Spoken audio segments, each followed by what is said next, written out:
জাহান্নাম যদি মিথ্যা হয়, আপনিও বেঁচে যাবেন, আমিও বেঁচে গেলাম। কতই না শান্তি না? যদি জাহান্নাম যদি সত্য হয়, কোথায় যাবেন একবার কি ভেবে দেখেছেন? জাহান্নামের উত্তপ্ত গরম আগুনের কলা আপনার শরীরের সকল অঙ্গ প্রত্যঙ্গ জোরে জোরে চিরে চিরে পড়বে আগুনের জ্বালতে জ্বালতে। আপনার মগজগুলো টকবক করে বাতের মারের মতো ফুটতে থাকবে। ঠিক মর্টিম মুসিবতের সময় কি করবেন?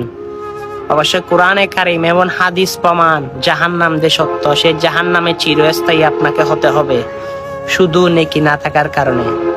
চলুন সে জাহান্নাম থেকে বাঁচার দোয়াটি পারলে শিখে নি।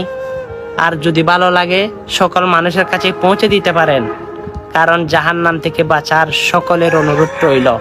আল্লাহুম্মা ইন্নী আউযু বিকা মিন আযাবিল জাহান্নাম। হ্যাঁ, আপনি চাইলে অনেক মানুষকে জাহান্নাম থেকে বাঁচাতে পারেন এই দোয়াটি যদি তাদের কাছে পৌঁছে দেন। অনেক ভিডিও, অনেক বার্তা, অনেক মেসেজ মানুষের কাছে পাঠান। এই বার্তাটা সকলের কাছে পৌঁছে দিন। সুম্মা আমিন।